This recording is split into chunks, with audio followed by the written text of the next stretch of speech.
جس کو شوق ہے تو انہیں نکالے سننا. تو بہرحال یہ گفتگو ہے. ماہ سفر کے مہینے میں ہم تمام جمع ہوتے ہیں. تو سفر دو چیزوں کا نام ہے. ایک صفر، اس مہینے میں کچھ نہیں، صفر. دوسرا سفرا یعنی پیلا.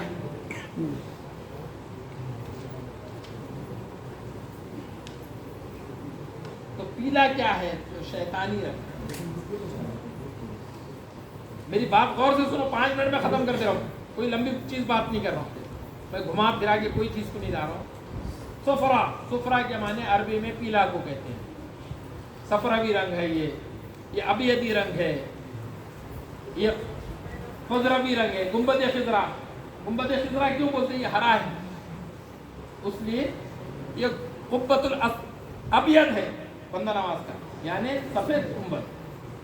قبۃ الخضرا یعنی وہ ہری گنبد. تو ویسے ہی صفراوی رنگ، وہ اس صفرا کا مطلب بھی یہاں پر بہت ساری چیزوں کا ہے. پیلے رنگ سے ہے. ہمارے پاس یہ بھی بولتے پیلا ہو گیا، ارکان ہو گیا، صفرا ہو گیا، یہ بھی بولتے ہیں. ان اصطلاحات میں اور مشاہدات میں جو اولیاء اللہ اور عاملین بیٹھتے ہیں، ان کے نزدیک اس مہینے میں جنوں کا ایک بہت بڑا گروہ، صرف ایک جگہ نہیں پوری دنیا میں، وہ صرف سفر کے مہینے میں نکلا. اور سفر کے مہینے میں وہ جنوں کا گروہ کرتا کچھ نہیں، صرف نظر بد لگاتا ہے. لوگوں کو نظر بد لگاتا ہے، جس کی وجہ سے لوگوں کے معاملات تہس نہس ہو جاتا ہے. کسی کا کاروبار چل رہا ہے، اس کے نظر بد لگا دیا، ختم ہو گیا. کسی کو دیکھا بیمار ہو گیا، کسی کو دیکھا. رسول مقبول صلی اللہ علیہ وسلم نے فرمایا کہ نظر بد یہ چیز ہے کہ اونٹ کو ہانڈی میں گلا دیتی ہے. اونٹ کو، حضور کا فرمان ہے نظر بد کے تعلق سے، اونٹ کو ہانڈی میں گلا دیتی ہے اور انسان کو قبر تک پہنچا دیتی ہے وہ نظر بد. یہ اتنی خطرناک چیز ہے نظر بد.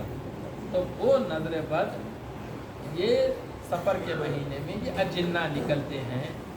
وہ اجنہ آ کر لوگوں کو نظر بد، بہت حضور کے دور میں ایک مشرکین مکہ نے خاص طور پر ایک نظر، جس کی نگاہ خراب تھی، نظر یہ اس کی نظر بہت خراب ہو گئی، جس کو بھی لگ جاتی. ایسے بہت سارے پہلے لوگ بولتے تھے گاؤں میں، ارے اس کی نظر کھاتے وقت پینے نہیں آنا، بولتے تھے کہ نہیں دلیل. تو وہ نظر بد، ارے اس کی نظر بہت خراب ہے. تو وہ نظر، جس کی نظر خراب تھی، ایسے آدمی کو حضور کے اوپر نظر لگانے کے لیے کہ ان کی نظر سے موت ہو جائے، معاذ اللہ، یہ کوشش مشرکین مکہ نے کیا. لیکن میرے آقا تب بھی زندہ تھے، آج بھی زندہ. تو وہ میرے آقا کی ذات ہے. تو وہاں پر کیا نظر بد چلتی، لیکن نظر بد ہوتی ہے. اور انگریزوں کے دفتر اٹھا کر دیکھو تو ایبل آئیز ان کے پاس کہا جاتا ہے. تو ایبل آئیز کے معنی ہی نظر بد، ان کے پاس بھی ہے یہ عقیدہ نظر بد کا. تو ہمارے پاس بھی ہے. حضور نے فرمایا نظر بد ہے، انسان کو قبر تک پہنچا دیتا ہے. یہ نظر بد اس میں ہوتا ہے. اب اس سے بچنا کیسا ہے؟ یہ دیا ہے اللہ نے تو اس کا توڑ بھی دیا ہے.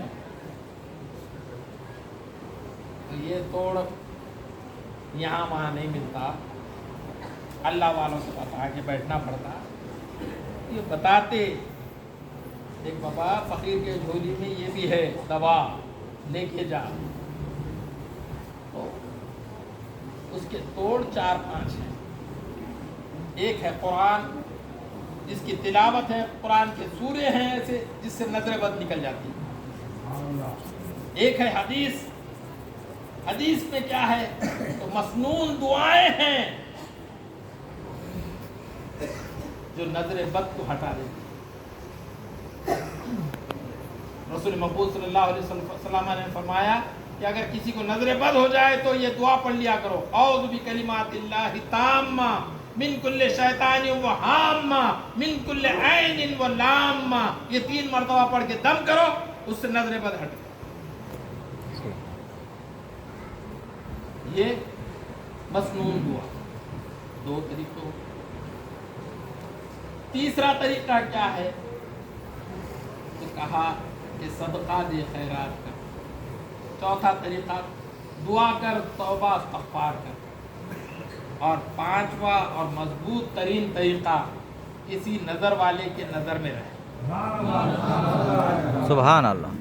پھر کوئی نظر کسی کی نہیں کام کرے، کسی نظر اہل نظر کے نظر میں رہے، بندہ نواز کی نظر میں آ جا، پھر کوئی نظر تیرے اوپر اثر نہیں کرے گی۔ یسوع دراز کی نظر میں آ جا، ہاں یہ میرے در پہ آیا ہے، اب ان کی نظر ہم پہ پڑی ہے تو اب کسی کی نظر نہیں لگی۔ یہ ہے کسی اہل نظر کی نظر میں آنا ہے۔ تو اہل نظر کی نظر میں آنے کے لیے اللہ والوں کے پاس خانقاہوں میں جایا کرتے ہیں۔ یہ پیغام آپ کو سنانے کا مقصد یہ تھا کہ ہم جمع ہوئے، یہ اس موقع پہ 13 سفر پر یہاں جمع ہونے کا کیا مقصد تھا؟ تو ایک اہل نظر کے نظر میں آنا تاکہ تمام نظریں بد ہم سے ہٹ جائیں۔ یہ سفرہ ہو یا اور کوئی ہو، سفر ہو یا اور اس سے بڑی کوئی چیز ہو، لیکن یہ اہل نظر، ابھی فاروق میاں نے کہا کہ نیس کعبہ در دکن جز در گہرے، یہ کعبے کے برابر ہے کہ دکن میں کیا ہے؟ تو بندہ نواز کا دروازہ ہے، در ہے، وہ کعبے کے برابر ہے دکن کے علاقے میں۔ تو ہم غریبوں کا کعبہ یہی ہے، تو یہاں پر آنا ہمارے لیے ضروری ہے۔ یہ ایک چیز ہے۔ اب دوسری چیز ہے، ہم اہل بیت اطہار کی محبت ہمارے دلوں میں ہونا بہت زیادہ ضروری ہو گیا، ایمان کا۔ اب علماء کرام اس سے دور ہٹتے جا رہے ہیں، بالخصوص اہل علم حضرات بار بار یہ کہتے ہیں کہ آج کل کے مرشدوں کو دیکھو، ان کی نظر، پیروں کی نظر مریدوں کے جیبوں پہ ہوتی۔ ارے حرام خور، تو مدرسے میں زکوٰۃ کے پیسوں میں پڑھ کے آیا، اور پیر جو سادات گھرانے سے ہے ان کے تعلق سے یہ گفتگو کر رہا ہے۔ تم نے کسی کو نہیں آزمایا کسوٹی پہ، صرف بول دیا کہ ان کی نظر مریدوں کے جیبوں پہ ہوتی ہے۔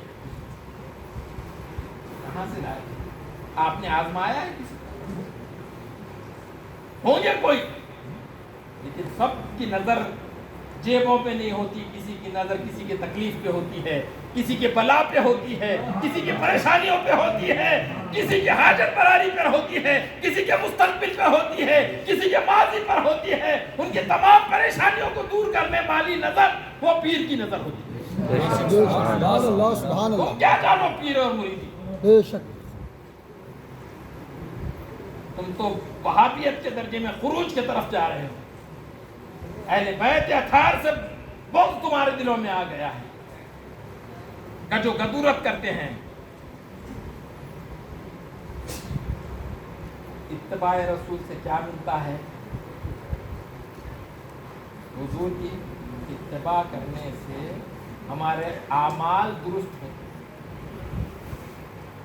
حضور کی اتباع کرنے، نماز حضور کی اتباع ہے، حضور نے جیسی پڑھی ہم پڑھتے ہیں، بے شک روزہ حضور نے جیسا رکھا رکھے۔ یہ اتباع حضور کی، ہم جیسا جیسا کرتے ہیں اس سے ہمارے اعمال درست ہوتے ہیں، اور اہل بیت کی محبت سے ہمارا ایمان درست ہوتا ہے۔ بے شک، سبحان اللہ، سبحان اللہ، بے شک بے ان شک۔ چیزوں کو یاد رکھو۔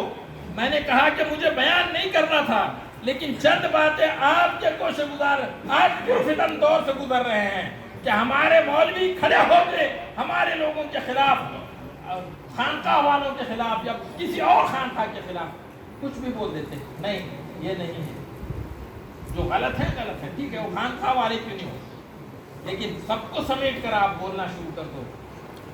ایک انسان غلط ہو سکتا ہے، ہم 3-4 بھائی ہیں، اس میں ہو سکتا ہے میں غلط ہوں، یہ باقی سب صحیح ہو، سب کو غلط بول دیں آپ، یہ ممکن نہیں۔ اس طریقے سے آپ نے ان چیزوں کو، یہ جنگ ہے جو ایک زمانے پہلے شروع ہوئی ہے اور قیامت تک جاری رہے گی.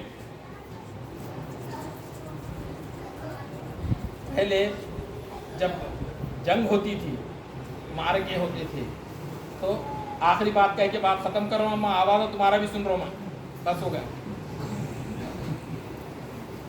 اس کا بچہ رویا. بہرحال جنگ ہوتی تھی پہلے، تو حرمت والے جب مہینے آتے، ذی الحجہ کا، محرم کا، یہ جب مہینے آتے رمضان کے، یہ اچھے مہینے، تو دو قبیلے جو آپس میں لڑتے تھے یا دو گروہ آپس میں لڑتے تھے، وہ بولتے تھے کہ معرکہ جاری رہے گا. نہیں، معرکہ بند کرتے ہیں ہم، جنگ جاری رہے گی. معرکہ ہم لوگ بند کرتے ہیں، آپس میں لڑنا ایک دوسرے سے بند کریں گے یہ حرمت والے مہینے ختم ہونے تک. رمضان کا مہینہ آ گیا، اب رک جائیں گے، رمضان ختم ہونے کے بعد ہماری جنگ ہوں گی، جب تک ہماری جنگ بندی. تو وہ جنگ ختم نہیں ہوئی، تھوڑے دن کے لیے جنگ بندی. تو وہ کیا کرتے تھے، اپنے سردار کے جو ان کا جو گھر ہوتا تھا یا خیمہ لگا ہوا ہوتا تھا، اس کے اوپر لال پرچم لگاتے تھے. تو اس کا مطلب کیا ہے، جنگ جاری ہے، تھوڑی دیر کے لیے رکی ہوئی ہے. جنگ جاری ہے لیکن کچھ دیر کے لیے، کچھ دور کے لیے رکی ہوئی ہے. یہ معرکہ ہے، یہ کچھ دیر کے لیے رکا ہوا ہے. بس یہ جنگ کربلا میں آج بھی جا کر دیکھو، امام حسین علی مقام کے روضہ اطہر پر سرخ رنگ کا پرچم لگا ہوا ہے. پتہ یہ چلتا ہے کہ جنگ جاری ہے. جنگ یزیدیت کی اور حسینیت کی ختم نہیں ہوئی ہے. جہاں جہاں ظلم ہوتا ہے وہاں کے سالار امام حسین علی مقام، سبحان اللہ سبحان اللہ. وہ آج بھی اپنے خیمے سے بیٹھ کر وہ سرداری کرتے ہیں ہماری. اور تمام، چاہے وہ غزہ ہو یا دنیا میں جہاں بھی مظلوم ہو، ان کے خلاف امام حسین کا جنگ کا اعلان آج بھی جاری ہے. یہ سرخ پرچم اس بات کی نشانی ہے. تو یزیدیت اور حسینیت میں فرق یہ ہے کہ یہ اپنے جنگ کو ظلم کے خلاف لڑتے ہیں، اور یہ ظالم ہیں جو اس قسم کی گفتگو کرتے ہیں. اللہ ہمیں توفیق عطا فرمائے کہ ہم ان زمرے میں رہیں اور یہ اللہ کی نظروں میں رہیں، بچ کے رہیں. میں یہ نہیں کہتا کہ میرے پاس آئیں، لیکن جس بھی شیخ سے رابطے میں ہے تو ان سے رابطے میں رہیں. اہل نظر کی چند باتیں تھی جو خانقاہ کا درس تھا. مجھے تو آج کچھ اور دوسرا بھی کچھ عمل کرانا تھا، لیکن کافی تاخیر ہو گئی ہے. بڑے صاحب اجازت نہیں دے رہے ہیں، بار بار فاروق میاں کا جبہ کھینچ رہے تھے، اب میرا کیا پائجامہ پہلے ناڑا ڈھیلا ہے. ایسا کچھ کرو مت، میں بیٹھتا ہوں وہ